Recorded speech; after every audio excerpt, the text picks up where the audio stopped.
Halo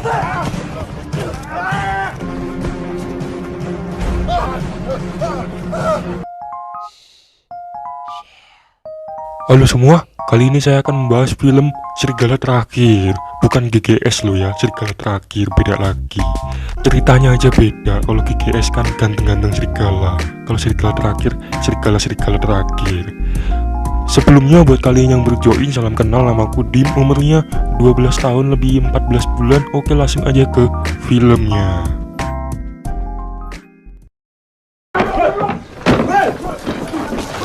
Diawali dengan seorang pria yang dikejar-kejar oleh sekelompok orang, nggak tahu sih masalahnya apa gitu. Di tengah-tengah pelariannya, pria ini masih sempat-sempatnya buat ngapel. Pria ini bernama Jarod. Kok jarang main lagi? Masa?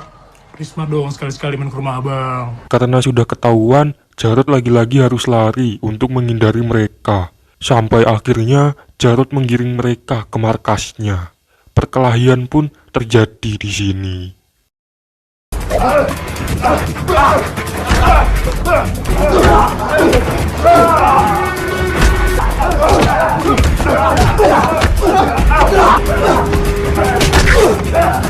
Ketika Jarod ingin diserang dari belakang, tiba-tiba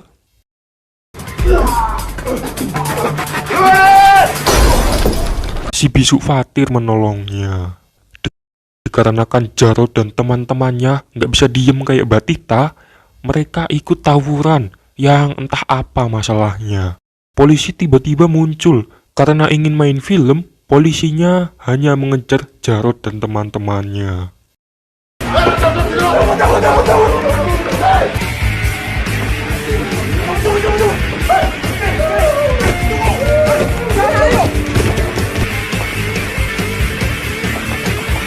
Terlihat mereka sangat bahagia dengan kehidupannya yang isinya hanya nongkrong, bercanda, membuat onar, dan berkelahi. Lalu saya akan perkenalkan 5 sahabat ini, mulai dari Ale, Jarod, Lukman, Jago, dan Sadat.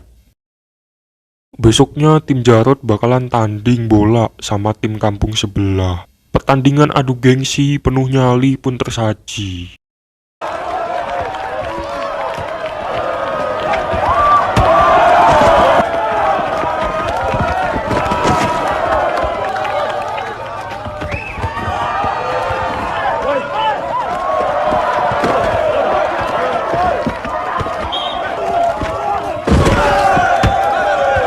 Saking kasarnya permainan, Jarod pun sampai freestyle.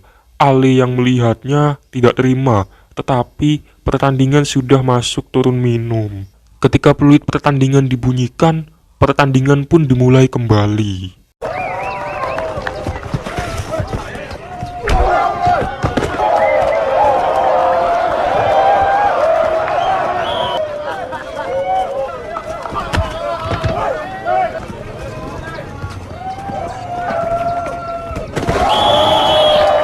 Tim Jarod berhasil mencetak gol, akan tetapi tim sebelah tak terima, lalu memicu perkelahian. Saat salah satu dari mereka membawa pisau untuk menusuk Ali, Jarod menolongnya dengan menghantam batako ke kepala si lawan dan menyebabkan si lawan tewas di tempat. Tapi nggak sampai masuk patroli Indosiar beritanya. Kemudian Jarod dijemput polisi di rumahnya. Keluarganya sangat kecewa dengan Jarod. Kini persahabatan mereka hanya sisa 4 orang kayak Teletubbies. Seperti halnya penjara pada umumnya, seorang narapidana baru pasti akan dapat salam dari penghuni satu selnya. Dan Jarod dapat itu juga. Selamat datang di neraka. Dan gue yang bikin aturan di sini. Kalau lo mau hidup, lo mesti ikutin aturan di sini. Kalau lo ngomong, lihat mata gue. Jangan pernah coba-coba jadi jagoan lo di sini. Anjing. Saat Jarod berusaha untuk jadi napi yang baik, si Gondrong selalu saja menindasnya. Tak cukup sampai di situ, Jarod yang sedang istirahat sejenak tiba-tiba dibawa oleh anak buah si Gondrong untuk ditusuk boolnya pakai besi. Lu bangsat. Ya. Omong lo, bangsat! Anjing mesti belajar hormat sama tua. Lu mending dulu, gue lebih baik mati anjing. Bos! Berpindah ke Ale yang baru pulang dari ngelayapnya, Ale memberikan uang hasil jaga keamanan di wilayah kekuasaan Ale kepada ibunya. Ternyata Ale bukan saja jadi seorang kakak, tetapi juga sebagai kepala keluarga. Ia berpesan ke adiknya kalau jadi lelaki itu harus bertanggung jawab. Lo kalau jadi laki mesti bisa bertanggung jawab.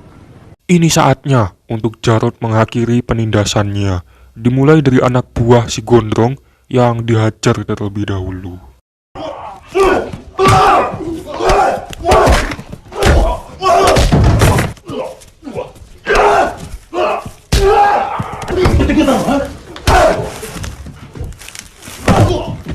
Si Gondrong yang melihat anak buahnya telah kalah oleh si Jarod mulai was-was. Benar saja, saat si Gondrong istirahat, dia dibawa paksa oleh mantan anak buahnya ke hadapan Jarod untuk membalas perbuatannya tempo lalu. Ngapain lo? Lihat mata Tuhan aku lagi ngomong. Lihat! Ale mulai mencari pasukan untuk melindungi wilayahnya dari pengedaran narkoba yang dilakukan Naga Hitam. Fatir berniat untuk gabung, akan tetapi ditolak mentah-mentah oleh mereka semua. Lo bukannya nolong malah ngerepotin. Ini markasnya laki-laki sejati. Ketika pulang, Fatir sudah mendapati neneknya sudah meninggalkannya. Dari sinilah rasa sakit hati Fatir ke kelompok Ale berawal. Mungkin ya si Fatir ini mau gabung sama Ale itu biar bisa dapat uang untuk berobat neneknya, mungkin itu ya. Tapi apalah daya. Singkat cerita, Jarod dibebaskan dari penjara. Ia dijemput oleh Fatir dan terpaksa mengikutinya. Ternyata Jarod dibawa ke markas Naga Hitam dan diajak untuk bergabung. Kenapa bisa semudah itu diajak bergabung si Jarod? Selain mendapatkan rekomendasi dari Fatir, diam-diam Naga Hitam telah memantau Jarod saat di penjara. Selamat datang di keluarga baru. Naga Hitam adalah sebuah kelompok gembong narkoba yang sangat-sangat berbahaya, di mana jika ada orang yang berjualan narkoba di wilayah Naga Hitam, dapat dipastikan mereka akan tewas. Seperti Alex dan satu temannya yang gak tahu siapa namanya lakukan ini. Enggak. Ini udah cukup. Bro, mereka udah sering transaksi di tempat kita, mesti dikasih peringatan. Jualan di daerah Naga Hitam mati! Ale yang mendengar Jarod sudah bebas, awalnya merasa lega. Tetapi ketika diberitahu bahwa Jarod gabung ke Naga Hitam, Ale emosi gak karuan. Bos Naga Hitam beserta orang kepercayaannya termasuk Jarod datang ke sebuah klub. Ternyata Yani, adik Jarod, bekerja di klub itu sebagai wanita penghibur. Jarod menunggu Yani pulang dan terjadilah konflik di antara mereka. Perempuan baik-baik tuh gak ada yang kerja di tempat kayak beginian. Ngapain kamu kerja di sini? Ini tuh tempat gak bener, Yan. Mulai besok abang gak mulai lagi kamu kerja di sini. Abang pikir Yani nggak tahu bang kerjaan abang sama ini. Siapa bang yang harus nanggung hidup keluarga? Besoknya Ale dan teman-temannya melihat Jarod dan Fatir. Mereka lalu mengejarnya. Fatir yang merasa mereka ancaman baginya lalu menembak Ale hingga Ale terjatuh dari motornya, tetapi tak dapat luka yang serius. Kini perselisihan Ale dengan Jarod semakin memuncak. Ale meminta anak buahnya berjaga-jaga di semua pintu masuk wilayahnya. Jarod akhirnya pulang ke rumah dan disambut bahagia oleh ibu dan adiknya, tapi tidak untuk ayahnya. Keberadaan Jarod di rumahnya diketahui oleh Ali dan kelompoknya. Mereka semua mencari keberadaan Jarod, entah mau diapain juga kalau ketemu ya. Fatir sudah siap siaga menolong Jarod dan membawa menjauh dari wilayah Ali. Lukman dibekap dari belakang oleh Fatir, lalu bersiap untuk menembaknya, tapi Jarod melindunginya. Jarod tak pernah terlibat pembunuhan yang ada di wilayah Ale, tetapi Jarodlah yang selalu dituduh jika ada orang yang mati. Ketika Lukman ingin melampiaskan kemarahannya ke Jarod, tiba-tiba Mati lu anjing! mengetahui Lukman tewas, Jago dan Sadat berniat balas dendam ke Jarod melalui Yani dengan memperkosanya. Ale yang tahu hal itu ngamuk-ngamuk ke mereka berdua. Jarod yang tahu adiknya diperkosa bertanya ke pemilik klub.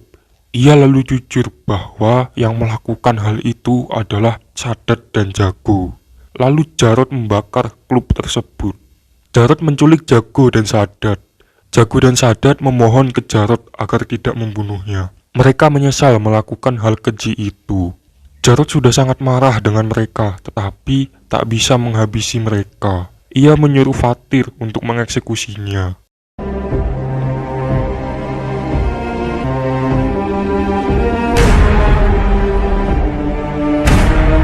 Ali dan kelompoknya datang ke hotel Jarod tinggal. Alex yang melihat hal itu langsung menelpon Jarod, namun tak diangkat. Fatir inisiatif menjemput Jarod, sampai akhirnya baku tembak terjadi. Jarod! Sini lu!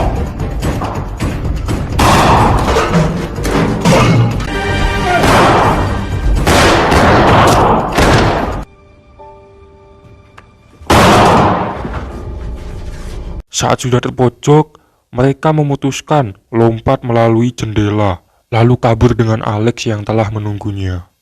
Lalu Jarod menemui Aisyah. Jadi Aisyah ini adalah adiknya Ale ya. Saya sengaja ilangin scene Aisyah sama Jarod karena menurut saya kurang seru aja gitu kalau ada cinta-cintaan. Tapi scene yang ini nggak bisa dihilangin karena akan berpengaruh ke jalan ceritanya. Jarod menemui Aisyah dan memutuskan hubungannya demi kebaikan mereka berdua, katanya. Lalu Jarod pergi. Aisyah yang masih sedih atas keputusan Jarod dikejutkan dengan Fatir. Lalu Fatir melempar Aisyah dari atas gedung dan tepat jatuh di depan Jarod.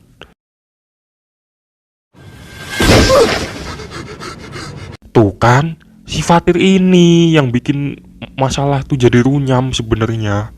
Gini kan, Jarod mikirnya Aisyah bunuh diri, tapi Ale pasti mikirnya gara-gara Jarod. Jarod bilang ke Fatir untuk tidak ada pertumpahan darah lagi. Ia meminta naga hitam dan kelompok Ali berdamai. Namun Fatir seperti tidak senang dengan keputusan Jarod. Jarod mengancam akan membunuh Fatir jika ia tidak nurut apa katanya. Oh dengar. Jarod menghubungi Ale untuk perjanjian bertemu 4 mata.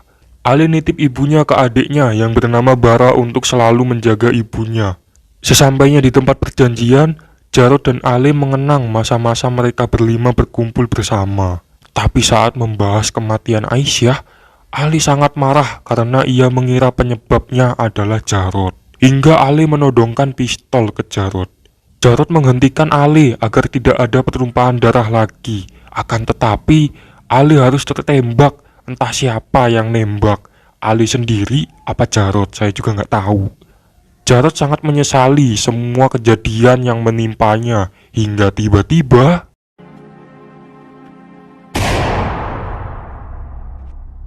maunya apa sih Fatir nih? Semua dibunuh sama dia. Film diakhiri dengan Bara yang berniat balas dendam. Tamat.